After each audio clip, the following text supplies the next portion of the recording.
if you guys aren't doing it,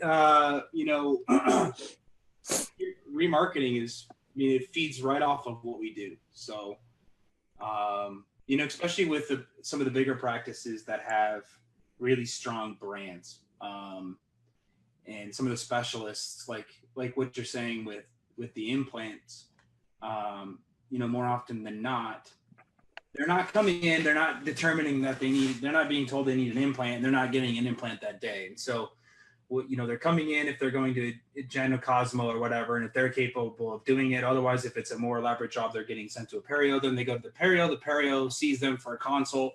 Sometimes they book on the spot. Sometimes they go home. More often than not, they go home, especially if it's expensive. And so that gives us an opportunity to garnish that search and then snake them with remarketing, either be it by social or the Google space. And so it's a really, really cost-effective way to stay in front of them, and keep pounding that brand home, because they're going to go and they're going to do their search. They're going to find the referral. They're going to go to that site. They're going to make an appointment if they're hammered on that referral. But then they're going to go home, and like I said, they're going to do their research when they get home. And that's when our search has to be on point, because we need to be there at the same time that they're looking for other possible people to perform that procedure. And so while they go and they do that auxiliary research to see if that's the right partner for them, we need to be pummeling them with that brand afterwards. Just personal opinion. I would agree with that. Is the teeth whitening, is that like the best foot in the door? That's why I see those the same ads over and over. It seems like dentists push the teeth whitening thing a lot. Yeah, it's easy to package up.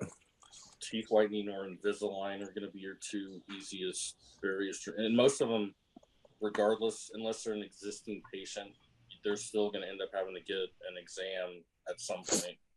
Mm-hmm. At least the licensed dentists that I work with, that's, even if they're doing teeth whitening, there's still going to be an exam. It's just a tripwire. Well, for a lot of dental offices, the hygienist takes care of the whitening process. And so the dentist doesn't have to actually work on the whitening. So they can come in and see the patient real quick and then hand them off to the hygienist. So the dentist himself, they're working very, very, small amounts of time on each one that comes in. So they can focus on other things while the hygienist takes care of the teeth whitening. And the dentist comes back in and upsells them if they need more services, or maybe a follow-up checkup or cleaning or exam, things like that.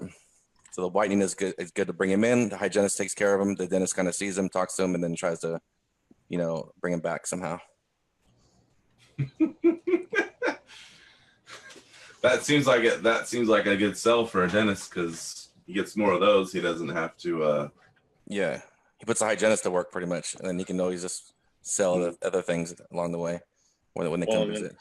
Hygiene feeds the rest of the practice, because I think it's something like 7% of restorative stuff comes directly from hygiene. Yeah.